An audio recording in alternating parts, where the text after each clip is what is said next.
Welcome to the Sua Sponte podcast. I'm Ken Harper, and today with me is Command Sergeant Major Jason Towns. Sergeant Major Towns was in regiment for 15 years. He also was in the soft community for 17 years. He's coming up on his 26th anniversary in the Army, and today he's going to provide us with a very unique outlook on just being in the special operations community and also transitioning in and out of the regular Army, or the big Army as some call it. So Sergeant Major Towns, I appreciate your time and thank you for being here. No, thank you for the opportunity, Ken. So one of the things we wanted to talk about is we're trying to help soldiers with transitioning between either Army units or getting out of the military or going into the National Guard. And I know you have a lot of experience with that. So could you give the guys like just the rough, you have a unique story because you started in the regular Army and then you kind of ran into Rangers, and could you kind of tell the guys that story? Yeah, if you don't mind. So I joined the Army in 1998, and my first duty station was Baumholder, Germany. I was assigned to 1/6 Infantry and later moved to HHC 2nd Brigade. My first interaction with guys from regiment were guys from 175. At the time when they came over here to Baumholder, um, I was in a place where I really felt like I didn't fit in. This wasn't what I was looking for, what I thought the Army experience was going to be. And I just recall seeing two cooks at the dining facility, and I've never forgotten those guys to this day. They were from 175. One was at the time um, specialist Reese, and the other one was Staff Sergeant Cahill. And the thing that stuck out to me was how fit they were, but the things that they had on their uniform that I've never seen on any of the cooks that were in the organization that I was in. Specialist Reese had recently just graduated Ranger School, and he had a Ranger tab, and to his left was Staff Sergeant Cahill, and he was in cook whites, and he had a lot of, I guess you could say, bling on his chest. And the one thing that stuck out to me about Cahill was he had a scuba bubble. Um, and I was like, wow, a cook with a scuba bubble, a cook with a Ranger tab. And then I look over at our cooks and they're looking sloppy. And I was like, yeah, I'm in the wrong unit. I mean, I'm not a cook, but I was just like, yeah, this is definitely not the organization that I want to be in. So I talked to a couple of the guys that came through. By that time, I was over on staff in HHC, 2nd Brigade. I was a command driver. And the driver, or the sergeant major that I drove for, was Sergeant Major Fuller. He's a Panama Ranger, also served in the 2nd Ranger Battalion. Went to Panama with 3rd Ranger Battalion and Somalia. And so he was all about, hey man, you need to go do something better. This isn't the place for you. You're a PT stud. In the big Army, yes, PT stud. Go to regiment, equal. You know what I mean, or Yeah. fair, so to speak. So I was like, Roger, Sir Major, how do I get there? And he pointed me in the right. He pointed me in that direction. We go on a deployment to Kosovo, and I run into a kid from S2, Tab Spec 4. Forget his name off the top of my head, but we were talking. He was deployed over in Kosovo with RRD at the time before they transitioned to RRC. And so we were talking and stuff, and I know he was like, "Nah, this leg will never make it." Because I was asking, the typical questions. Hey, how's life there? How do you get there? And he entertained me, and I appreciate it. And then once it came time for me to reenlist, I reenlisted to go to regiment. They offered me other options, and my career counselor told me I was fucking stupid. Excuse me for cussing, but he was like, "Hey, you're effing stupid to reenlist for that because it's not a guarantee." And I was like, "Well, I mean, you never know until you try." So I decided to do that, and went through the assessment selection process. Went there. First duty station was 175. Spent time there for about 5 years, and then pushed over to Benning. And I went to RRD as it was transitioning to RRC. And I spent 12 years at Benning, between HHC STB, then over to 375, back to staff. where I transitioned out once I was selected for sergeant major. So I got about a total of 17 years in the regiment, almost close to 17 years.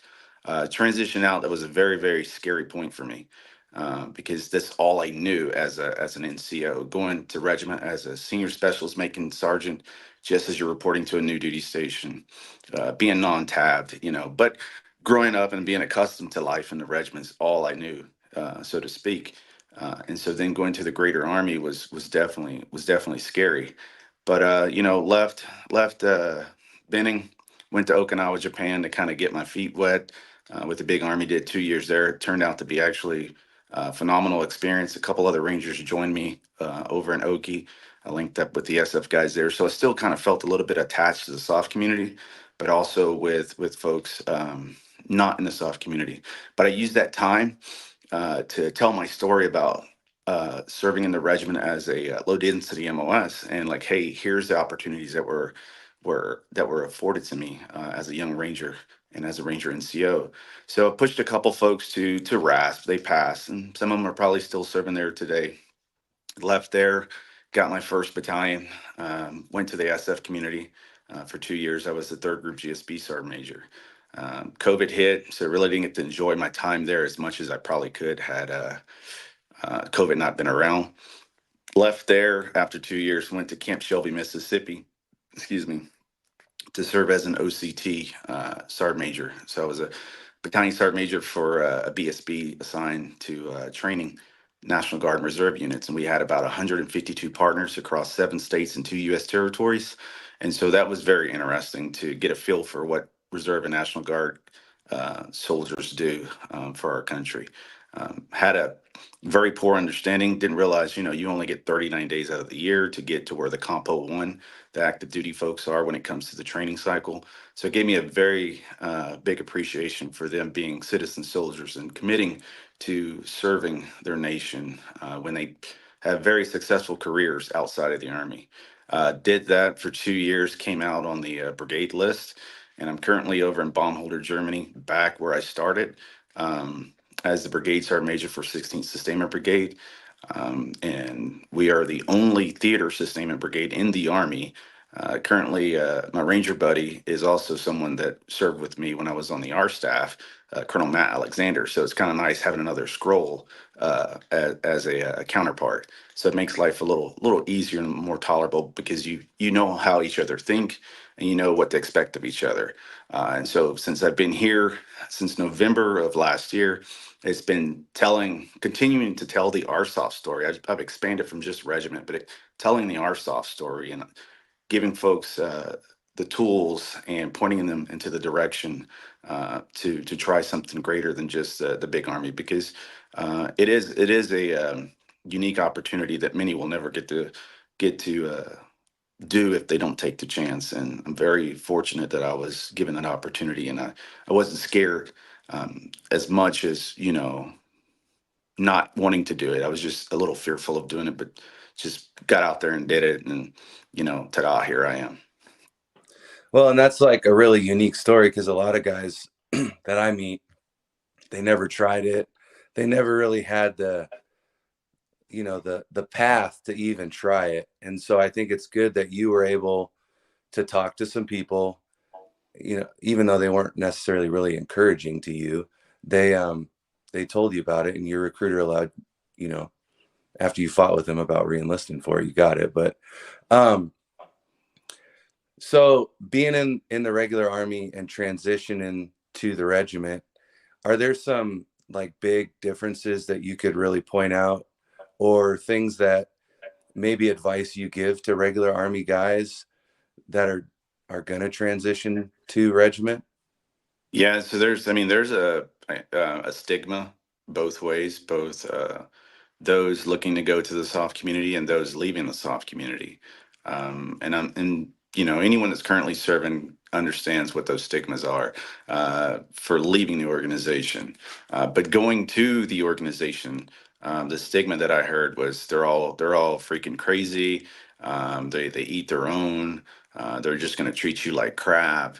Why would you want to be surrounded by people like that? You're going to go there, you're going to get forgotten about, you're never going to get promoted.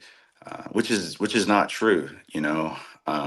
It does have a lot to do with the individual who's serving in there and how frequent they're willing to do certain touch points needed to remain relevant to what the big army's doing, but also kind of letting folks know, hey, I do exist. Because one of the things that we've seen in the past was those that serve in the soft community, most of the time, especially the enabler population, they're not the ones that are sitting on the boards for folks getting promoted.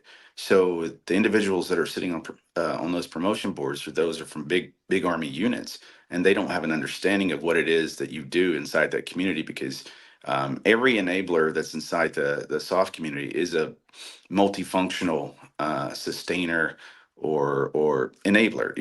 So you don't just do your job; you're able to do other people's job. Maybe not as proficient as them, but you're kind of like a Swiss Army knife. You can plug and play and fit in easy. Unlike conventional units where they just, hey, solely focus on this is your job, this is what you're going to do. Transitioning out of the big army, or correction, transitioning out of soft coming in the big army. One of the stigmas is everybody's a turd. They don't take care of each other, which partially is true in the sense of not taking care of each other, and it's because they don't know how. They weren't raised how we were raised in the community, where we're raised hard and firm, but at the end of the day, we take care of each other. And then the stigma is also, oh, this person, because he has all these badges or tabs, they're cocky and not a team player, which is most cases complete opposite. The one thing you are is a team player, because you just left the best team the Army has, outside of the SMU unit. Um, and so you can fit in easy, but it takes maturity, and it takes understanding that you're leaving an organization that's running 120 miles an hour, and you're coming to an organization that 50 to 70 miles an hour. So you have to dial it back. You can't make the organization you're in like the organization you just came from. You have to slowly build that into them. And you have to explain what it is that you're doing, because they just won't get it. They're so used to this is the way and the only way, because it's doctrinally. Well, the Army really doesn't operate doctrinally. Doctrine is a guide. And so getting them to understand that and showing them the bits and pieces that you've learned and how you fit into the piece of the puzzle, usually turns to be very positive. And then you get folks willing to invest in you and follow you along the way, because it is a challenge, because most cases you can't relate to their experience and what they've gone through, and they can't relate to what you've gone through and your experience. Yeah, and I think the leadership style is kind of different because in regiment, we do have that ability for a guy to be released from service if they're not meeting a standard or doing what they're called to do. In the regular Army, they don't necessarily have that. I mean, they have authority, but guys can kind of wiggle out of it more. So I think you have to be maybe more of a dynamic leader in the regular Army than maybe in battalion, because it is more rigid doctrinally. Do you agree with Yeah, that? I do. Yeah. Um, do you think there would be like a time in your career that you would advise somebody to do the transition? Because I know you're kind of forced to do it later in your career, as a sergeant major pushing out of regiment. Do you think like in E5, going to the regular Army, like that would be beneficial for them as a career move?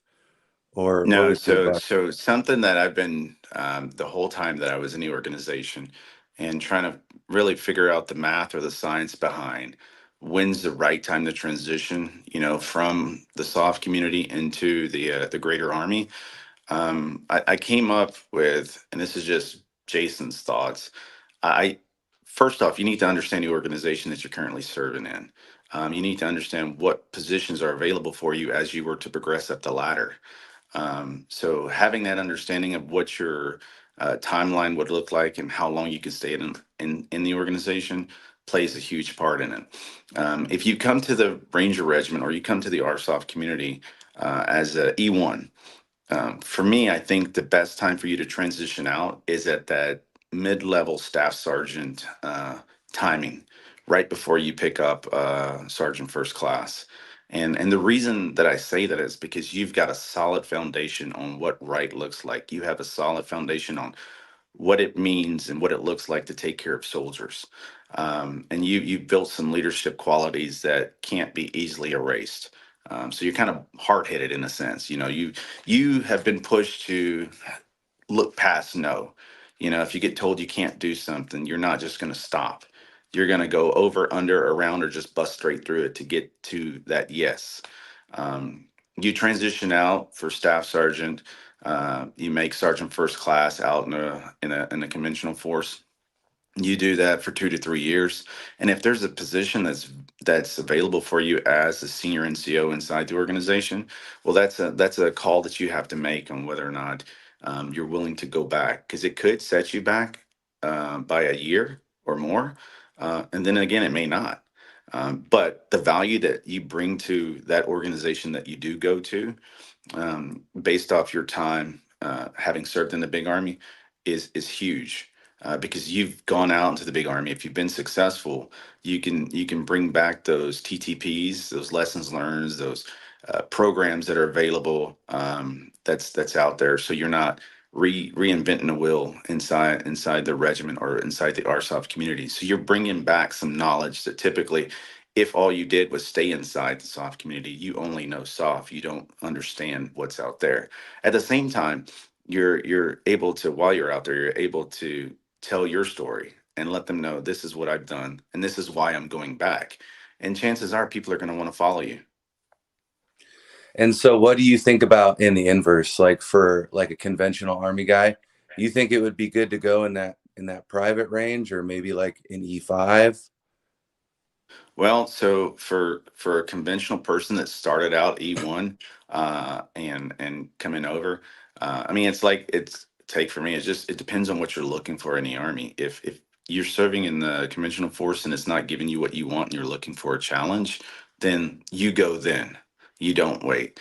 But if you decide to, progress to staff sergeant or sergeant first class, and then you have the itch, there's never a wrong time to go to the RSOF community. The only thing that I would say is, if you are coming to the community, you need to be willing to adapt to the organization, and set expectations, because a lot is going to be expected of you as a senior NCO, regardless of whether you grew up in this organization or not. They're going to expect you to be a certain way, and you can either get outpaced or you can be right on par with them. So there's not really a large difference that you notice between like a team or squad leader in a conventional Army versus like in regiment. Well, there is in the knowledge, in the knowledge. So, for and I will speak on the combat arms for like an 11 series, the sets and reps that they get with clearing houses or hitting, doing hitting a target, prior doing the DFTs and prepping for that deployment, are greater than what they get inside, or greater than what they get outside in the conventional force, because you have resources that typically they don't have. As a enabler, you have more resources inside the soft community when it comes to equipment and funding, that again the conventional force doesn't have, because everybody prioritizes the way they spend money and how they spend their time differently. Okay. So do you have very like a deep knowledge of like the National Guard? I know you worked with them for a while, but is there something that you would advise like a guy leaving regiment, getting out of the military, to join the National Guard or Reserve? Or what are your thoughts on that? Yeah, so if you're looking to continue to serve in a different capacity, I've always pushed folks, if they didn't have a solid plan for going to college, or they already had something set up for when they got out. I always encourage them to go to the reserves or the National Guard, because you're only going to make whatever organization you go to better. But understand that the folks that grow up in the Reserve and National Guard units, they typically stay in the same unit for long periods of time, just like how guys stay in regiment for a long period of time. So they're set in their ways. But the value that you bring to that organization based off experience is bar none compared to those that just that's all they know is that they've been there. I highly encourage folks going to the Reserve and National Guard, if possible, because you're only going to make us better as an Army, as a total force. Well, and I think at the end of the day, when you look at Wickham's charter or Abrams charter, I mean, that's ultimately one of the key pieces to the regiment is developing the Army and even the National Guard and the reserves as a whole to be better as one unit. I think at some point we got a little out of whack, and us regiment guys were afraid to leave, and guys in the conventional Army were afraid to come in. And I think talking to you has been helpful to kind of help guys realize that it's not that scary for either direction, you know? Yeah, no, it's not. And the Army got smart. The Army started promoting really fast, and they started promoting a lot of folks inside the regiment because they knew that they were going to have to make a decision whether they're going to get out or they're going to serve within the greater Army. So they promoted a lot of folks, and there's actually a lot of successful Rangers that have served in the organization just as long as I have, or even longer, that are now out in the big Army, and they're making a difference. You know, if you look across the Army as a whole, majority of the senior leaders that are in charge of organizations or theaters are folks with ties back to the RSOF community and Ranger Regiment, and that's huge. You know that, and that says something about that one specific organization, the regiment. You know, it's an '06 billet, it's a colonel billet, it's a brigade level asset in the Army, but the folks that are in charge of the greater Army, a lot of those key positions are retained by folks that have lineage and history with the Ranger Regiment. Yeah, and I think that was one of the like amazing things for me is joining the military and just knowing I wanted to be a ranger but not really knowing much about it, and then getting there and just seeing the it. And me and Sergeant Gonzalez did an episode talking about objectivity and black and white standards, and I just feel like as a young man, as a young soldier, that was really helpful for me, is to have those limits, to know what's good and to know what's bad. I feel like if you get too abstract, it's really hard to learn what's good and what's bad. And I think that that's a testament to regiment and everything that we had. Um, are there any guys that you can think of that really stood out to you, that helped you in your career path, and any specific things that you can remember that they did to really help you out? Yeah, so for me, being a supply specialist or a 92 Yankee in the regiment, I always revert back to Tim Simpson and Mark Chance and Jimmy Sims as key individuals that showed me, you know, it's okay to be in the greater Army. I think about those guys and what they did for me inside the organization to help me develop as an NCO and as a leader. And then once I went out into the big Army, when I ran into problems or I ran into things I didn't understand, I was able to reach back and touch those individuals and be like, "Hey, Sergeant Major, you know, here's the situation. What do you recommend that I work do to work through it?" And they provide you that guidance because they have that experience of having, you know, served in the regiment and now serving in the big Army, and able to relate a little bit more to what it is that you're going through because they probably went through it. Um, and that's helped tremendously. You know, you find that person that has been where you've been, and is where you want to go, and you just latch on to them, and and you go from there. Yeah, and that's really what we're trying to do with this podcast is give people the tools to hear others' experiences so they don't have to go through the same struggles we went through, but that they can be better for it. And I really appreciate you taking the time to just discuss this topic with us. I hope that, any soldiers that have questions about regiment or the conventional Army will reach out to people around them that know anything. And if not, leave us a message or comment. And I really just thank you for everything that you've done, Sergeant Major Towns. I thank you for the time I did get to serve under you, and I thank you that you're still serving our country, and I just appreciate all that you've done. And like we always say, Rangers lead the way. Roger that. Yeah. Hey, thanks for the opportunity to be on here and to talk with you guys and kind of message that there is life outside the organization and there is greatness that you can bring if you do decide to come from behind the fence, and you'll be welcomed. And just know that there are folks that have been where you were that are out here and will gladly take you in their formation. And we're looking for those individuals so that we can build strong sergeants and dynamic leaders and show them this is what leadership looks like. This is what right looks like, and help you to continue on making the Army better. So if you get an opportunity out there, don't be too scared. You didn't know anything about the regiment. You didn't know anything about airborne school, but you did it. Treat leaving the regiment the same way, but just find that advocate or that mentor that's already out there, and just query them with questions. But if there's anything I can do for you or any of your viewers, I'm on social media. They can drop a comment. You know how to get in touch with me. But Yeah, thanks for the opportunity, brother. yeah. Thanks, Sergeant Major Towns. Alrighty.